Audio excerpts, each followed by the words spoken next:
ನಮಸ್ಕಾರ ಸ್ನೇಹಿತರೆ. ಏನಿದು ಕೀರ್ತಿ ಕಾವೇರಿಗೆ ಬಿಗ್ ಶೋ ಕೊಟ್ಟಂತಹ ವೈಷ್ಣವ್ ಈ ಕಡೆ ಹೊಟ್ಟೆ ಉರ್ಕೊಂಡು ಸಾಯ್ತಿದ್ದಾಳಪ್ಪ ಕೀರ್ತಿ. ಯಾಕಪ್ಪ ಕೀರ್ತಿ ಮಾಡಿದ ಅವಾಂತರ ವೈಶ್ ಹಾಗೆ ಲಕ್ಷ್ಮಿನ ಹತ್ರ ಮಾಡೋಕೆ ಸಾಧ್ಯ ಆಯಿತು? ಹಾಗಿದ್ರೆ ಏನೇನೆಲ್ಲ ಸಂಭವಿಸ್ತು, ಏನಾಗ್ತದೆ, ಇದೆಲ್ಲವನ್ನ ಕೂಡ ತಿಳ್ಕೋಬೇಕು ಅಂದರೆ ಈಗಲೇ ನಮ್ಮ ಈ ಚಾನಲ್ನ ಸಬ್ಸ್ಕ್ರೈಬ್ ಮಾಡಿ, ಹಾಗೆ ಈ ಒಂದು ವಿಡಿಯೋವನ್ನು ಪೂರ್ತಿಯಾಗಿ ನೋಡಿ. ಇಲ್ಲಿ ಕೀರ್ತಿ ಲಕ್ಷ್ಮಿ ತನಗೆ ಲಿಮಿಟೇಷನ್ಸ್ ಹೇಳಿದಾಳೆ. ಆ ಲಿಮಿಟೇಷನ್ಸ್ಗೆ ಸರಿಯಾಗಿ ಅವಳ ಲಿಮಿಟೇಷನ್ಸ್ ಏನು ಅಂತ ತೋರಿಸ್ಬೇಕು ಅಂತ ಕೀರ್ತಿ ಡಿಸೈಡ್ ಮಾಡ್ಕೋತಾಳೆ. ಬಿಕಾಸ್ ಅವಳಿಗೆ ತುಂಬ ಚೆನ್ನಾಗಿ ಗೊತ್ತು ಇಂದು ಲಕ್ಷ್ಮಿಯ ಹುಟ್ಟದಬ್ಬ ಅಂತ. ಆದರೆ ಯಾವುದೇ ಕಾರಣಕ್ಕೂ ನನಗೆ ಲಿಮಿಟೇಷನ್ಸ್ ತೋರಿಸಿದಾಳಲ್ವ, ಹಾಗಾಗಿ ವೈಷ್ಣವ್ ಲೈಫಲ್ಲಿ ಅವಳು ಎಲ್ಲಿದ್ದಾಳೆ ಅನ್ನೋದನ್ನು ಅವಳಿಗೆ ಅರ್ಥ ಮಾಡಿಸ್ಬೇಕು ಅಂತ ಡಿಸೈಡ್ ಮಾಡ್ಕೋತಾಳೆ. ಅದಕ್ಕೋಸ್ಕರ ಅವಳ ಒಂದು ಬರ್ಡೇ ದಿನಾನೇ ವೈಶ್ ಹಾಗೆ ಕೀರ್ತಿಯ ಒಂದು ಲವ್ ಪ್ರಪೋಸ್ ಆಗಿ 3 ಇಯರ್ಸ್ ಕೂಡ ಆಗಿರುತ್ತೆ. ಈ ಕಡೆ ಆ ಒಂದು ವಿಡಿಯೋ ಅಂದರೆ ಅವರ ಮೆಮೊರೇಬಲ್ ಸಖಿಯ ವಿಡಿಯೋನ ಕೀರ್ತಿ ವೈಷ್ಣವ್ಗೆ ಕಳಿಸ್ತಾಳೆ. ವೈಷ್ಣವ್ ಬೆಳಗ್ಗೆ ಆ ವಿಡಿಯೋನ ನೋಡಿದ್ದೆ ತಡ ಅಪ್ಸೆಟ್ ಆಗಿಬಿಡ್ತಾನೆ.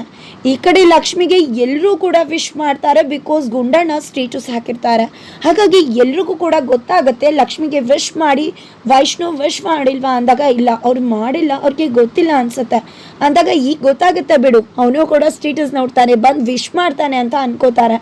ಆದರೆ ಇಲ್ಲಿ ಕೀರ್ತಿ ಕಾವೇರಿ ಅವ್ರಿಗೆ ಹೇಳಿ ನೋಡ್ತಾರೆ ಏನಾಗುತ್ತೆ ಇವತ್ತು, ನನಗೆ ಸ್ಥಾನ ತೋರಿಸಿದ್ಲಲ್ವ ಲಕ್ಷ್ಮಿ, ಇವತ್ತು ಅವಳ ಸ್ಥಾನ ಏನು ಅಂತ ಗೊತ್ತಾಗತ್ತೆ. ಇವತ್ತು ವೈಷ್ಣವ್ ಮನಸ್ಸಲ್ಲಿ ನಾನು ಇದೀನೋ ಇಲ್ವೋ ಅಂತ ಗೊತ್ತಾಗತ್ತೆ. ಅವ್ನು ಇರಿಟೇಷನ್ ಆಗಿ ಅಪ್ಸೆಟ್ ಆದರೆ ಇವಾಗಲೂ ನಾನು ಅವನ ಮನಸ್ಸಲ್ಲಿದ್ದೀನಿ ಅಂತ. ಒಂದು ಪಕ್ಷ ನಾನು ಹೇಳೋದ್ರಿಂದ ಅವನು ಉಡಾಫೆ ಮಾಡಿಕೊಂಡ್ರೆ ಅವನು ನನ್ನನ್ನು ಮರ್ತಿದ್ದಾನೆ ಅಂತ. ಬಟ್ ನಂಗೆ ತುಂಬ ಚೆನ್ನಾಗಿ ಗೊತ್ತು ಈಗಲೂ ನಾನೇ ಅವನ ಮನಸ್ಸಲ್ಲಿ ಇರೋದು ಅಂತ. ಈ ಕಡೆ ಕಾವೇರಿ ಅವರು ಎಷ್ಟು ಹೇಳಿದ್ರು ಕೇಳ್ದೆ ಮನೆ ಒಳಗಡೆ ಬಂದಂತಹ ಕೀರ್ತಿ ವೈಷ್ಣವ್ಗೆ ನೀನು ಇದನ್ನು ನೆನಪು ಮಾಡ್ಕೊಳ್ಳಲ್ಲ ಅಂತ ಗೊತ್ತು. ಅದಕ್ಕೋಸ್ಕರ ನಾನೇ ಈ ಒಂದು ಮೆಮೊರೇಬಲ್ ಡೇನ ನೆನಪಿಸೋಕೆ ಅಂತ ಬಂದಿದ್ದೀನಿ. ತಗೋ ವೈಶ್ ಅಂತ ಹೇಳ್ತಿದ್ದಾಳೆ ಬೊಕ್ಕೆನ ಕೊಟ್ಟು.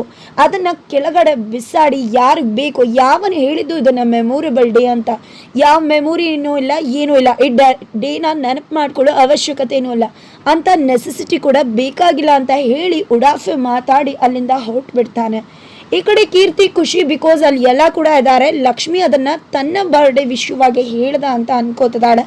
ಮನೆಯವ್ರು ಎಲ್ಲರೂ ಕೂಡ ಅದೇ ರೀತಿ ಅನ್ಕೋತಾರೆ. ಕೀರ್ತಿಗೂ ಕೂಡ ಅದೇ ಬೇಕಾಗಿತ್ತು. ಅವಳು ಫುಲ್ ಖುಷಿ ಆಗ್ತಾಳೆ. ತಾನು ಅನ್ಕೊಂಡಾಗೆ ಆಯಿತು ಅಂತ ಕಾವೇರಿ ಆಂಟಿಗೂ ಕೂಡ ಹೇಳ್ತಾಳೆ. ನೋಡಿದ್ರೆ ಯಾವುದೇ ಕಾರಣಕ್ಕೂ ವೈಷ್ಣವ್ ಲಕ್ಷ್ಮಿ ಬರ್ಡೇನ ನೆನೆಸ್ಕೊಳ್ಳೋಕೆ ಸಾಧ್ಯನೇ ಇಲ್ಲ.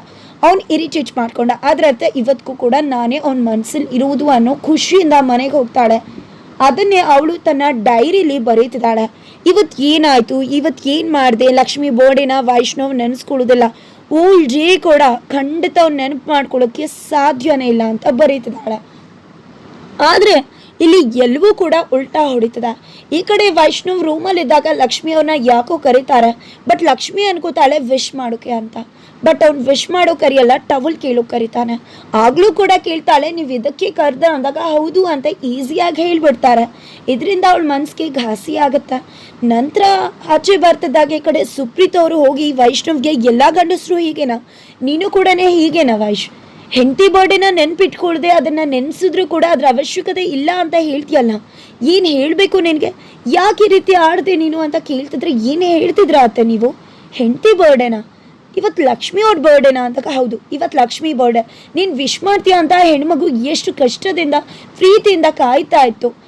ಈಗ ಎಷ್ಟು ಕಷ್ಟಪಡ್ತಿದ್ದೆ ಗೊತ್ತಾ, ಅಷ್ಟು ಪ್ರೀತಿಯಿಂದ ಕಾಯ್ತಿದ್ರೆ ನೀನು ಏನು ಹೇಳಿದೆ, ಅದರ ಅವಶ್ಯಕತೆನೇ ಇಲ್ಲ ಅಂದರೆ ಈ ರೀತಿ ನಾವು ಮಾತಾಡೋದು, ಏನು ಹೇಳಬೇಕು ನಿಮಗೆಲ್ಲ. ಈ ಗಳಿಗೆ ಒಂದು ಥರ ಇರ್ತೀರಾ, ನೆಕ್ಸ್ಟ್ ಗಳಿಗೆ ಇನ್ನೊಂದು ಥರ ಇರ್ತೀರಾ ಅಂತಿದ್ರೆ ನಿಜವಾಗ್ಲೂ ಆತೆ ನೀವು ಹೇಳೋ ತನಕ ಲಕ್ಷ್ಮಿ ಅವ್ರ ಬರ್ಡೇ ಅಂತ ನಂಗೆ ಗೊತ್ತೇ ಇರಲಿಲ್ಲ.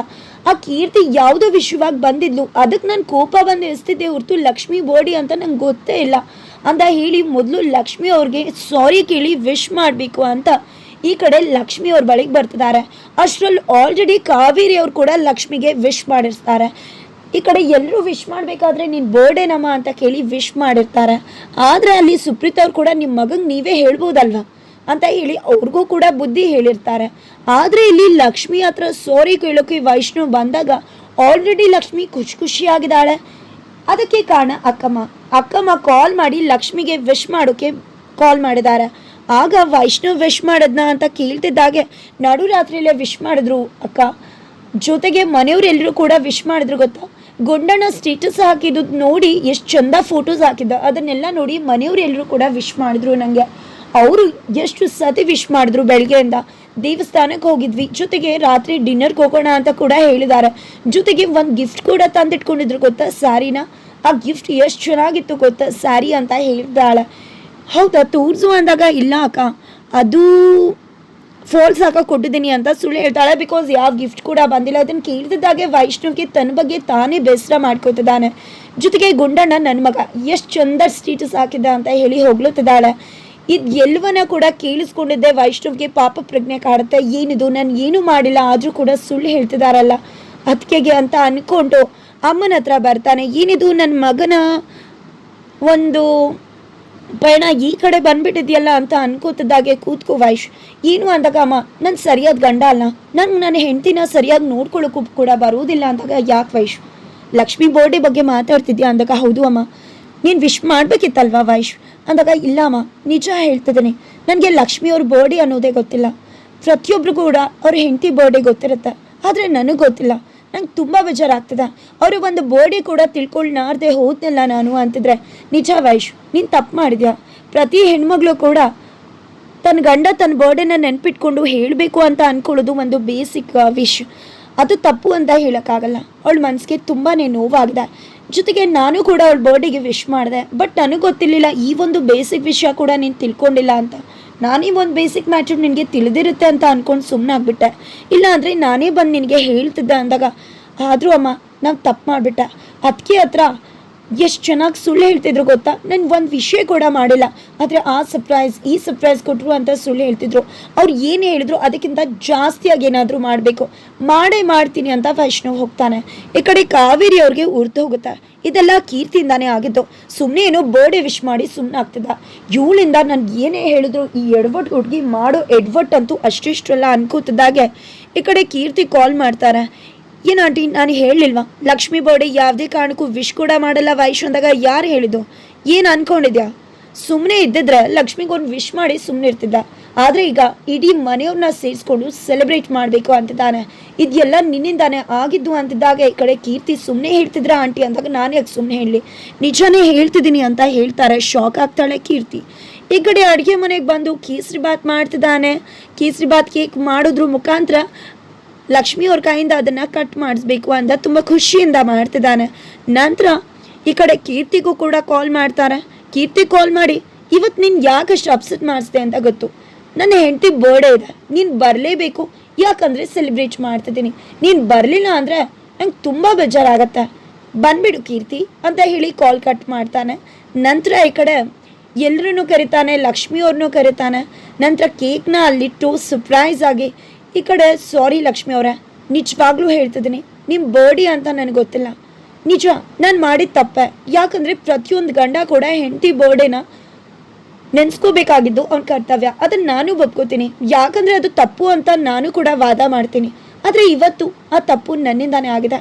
ನಿಮ್ಗೆ ಎಷ್ಟೇ ಕೋಪ ಇದ್ರೂ ಕೂಡ ರೂಮಲ್ಲಿ ಎಷ್ಟು ಬೇಕೋ ಅಷ್ಟು ಹೊಡೆದ್ಬಿಡಿ, ಆದರೆ ಪ್ಲೀಸ್ ಇವಾಗ ದಯವಿಟ್ಟು ನನಗೆ ಕ್ಷಮಿಸ್ಬಿಡಿ. ಹ್ಯಾಪಿ ಬರ್ಡೇ ಲಕ್ಷ್ಮಿ ಅವರೇ, ಐ ಆಮ್ ರಿಯಲಿ ಸಾರಿ ಅಂತ ಹೇಳ್ತಿದ್ರೆ ಆ ಒಂದು ಖುಷಿನೇ ಬೆಟ್ಟದಷ್ಟು ಆಗ್ತಿದೆ ಲಕ್ಷ್ಮಿಗೆ. ತಕ್ಷಣ ನನ್ನ ಕೈಯಿಂದ ಒಂದು ಬಿಗ್ ಒಂದು ಸ್ಮಾಲ್ ಒಂದು ಸರ್ಪ್ರೈಸ್ ಅಂತ ಹೇಳಿ ತಾನು ಮಾಡಿರೋ ಕೇಸರಿ ಬಾತ್ ಕೇಕನ್ನು ತೆಗಿತಾನೆ. ಲಕ್ಷ್ಮಿಗಂತೂ ಎಷ್ಟು ಖುಷಿ ಆಗುತ್ತೆ ಅಂದರೆ ಅಷ್ಟೊಂದು ಖುಷಿ ಆಗುತ್ತೆ. ಇದು ನಾನೇ ನನ್ನ ಕೈಯಾರೆಯಿಂದ ಮಾಡಿರ್ತಕ್ಕಂಥ ಒಂದು ಕೇಸರಿ ಬಾತ್ ಕೇಕ್ ಅಂತ ಹೇಳ್ತಿದ್ದಾನೆ. ಖುಷಿಯಿಂದ ಲಕ್ಷ್ಮಿ ಕಟ್ ಮಾಡೋಕ್ಕೆ ಮುಂದಾಗ್ತಿದ್ರೆ ಒಂದು ನಿಮಿಷ ಎಲ್ಲರೂ ಕೂಡ ಇದ್ದೀವಿ, ಬಟ್ ಒಬ್ರು ಮಿಸ್ ಆಗಿದ್ದಾರೆ, ಅವರು ಕೂಡ ಬಂದ್ಬಿಟ್ರೆ ಆಮೇಲೆ ಕೇಕ್ ಕಟ್ ಮಾಡ್ಬೋದು ಅಂತ. ಅಷ್ಟರಲ್ಲಿ ಕೀರ್ತಿ ಕೂಡ ಶಾಕ್ ಆಗಿ ಓಡ್ ಬರ್ತಿದ್ದಾಳೆ. ಈ ಕಡೆ ನೋಡ್ತಿದ್ದಾಗ ಶಾಕ್ ಆಗ್ತದೆ. ಹೋ ಕೀರ್ತಿ ಬಂದ್ಯಾ, ಬಾ ನಿನಗೋಸ್ಕರನೇ ವೇಟ್ ಮಾಡ್ತಿದ್ವಿ, ನನ್ನ ಕೈಯಾರೆ ನಾನೇ ಈ ಕೇಸರಿ ಬಾತ್ನ ಮಾಡಿ ಲಕ್ಷ್ಮಿ ಅವ್ರ ಕೈಲಿ ಕಟ್ ಮಾಡಿಸ್ತಿದ್ದೀನಿ, ನಾನು ಎಂಥ ತಪ್ಪು ಮಾಡಿಬಿಟ್ಟೆ ಗೊತ್ತಾ ಅಂತ ಹೇಳಿ ಈ ಕಡೆ ಕೀರ್ತಿ ಮುಂದೆನೆ ಹೊಟ್ಟೆ ಉರಿಬೇಕು ಅನ್ನೋಷ್ಟ್ರ ಮಟ್ಟಿಗೆ ಲಕ್ಷ್ಮಿಯ ಬರ್ಡೇ ಸೆಲೆಬ್ರೇಟ್ ಮಾಡ್ತಿದ್ದಾನೆ ವೈಷ್ಣವ್. ಹಾಗಿದ್ರೆ ಲಕ್ಷ್ಮಿ ಬರ್ಡೇ ಇಲ್ಲಿಗೆ ಕೇಕ್ ಕಟ್ ಮಾಡಿದ್ರು ಮುಖಾಂತರ ಸ್ಟಾಪ್ ಆಗತ್ತಾ? ಅಥವಾ ಇನ್ನೂ ಏನಾದರೂ ಎಕ್ಸೈಟಿಂಗ್ ಪ್ಲಾನ್ಸ್ನ ಇಟ್ಕೊಂಡಿದ್ದಾನೆ, ಎಕ್ಸೈಟಿಂಗ್ ಸರ್ಪ್ರೈಸಸ್ ಇದೆಯಾ ವೈಷ್ಣವ್ ಲಿಸ್ಟಲ್ಲಿ? ಹಾಗಿದ್ರೆ ಏನು ಆಗಬಹುದು, ಏನು ಆಗತ್ತೆ? ಕಾವೇರಿ ಕೀರ್ತಿ ಉರಿದೋಗ್ತಿದ್ದಾರೆ, ಉರಿಯೋ ಬೆಂಕಿಗೆ ತುಪ್ಪ ಸುರಿಯೋಕೆ ಸುಪ್ರೀತಾ ಅವ್ರು ಕೂಡ ರೆಡಿ ಆಗಿದ್ದಾರೆ. ಹಾಗಿದ್ರೆ ಮುಂದೆ ಏನಾಗ್ಬೋದು, ಏನಾಗುತ್ತೆ ತಿಳ್ಕೋಬೇಕು ಅಂದರೆ ಈಗಲೇ ನಮ್ಮ ಈ ಚಾನಲ್ನ ಸಬ್ಸ್ಕ್ರೈಬ್ ಮಾಡಿ. ಮುಂದಿನ ವಿಡಿಯೋಗೋಸ್ಕರ ವೇಟ್ ಮಾಡೋದನ್ನ ಮರಿಬೇಡಿ.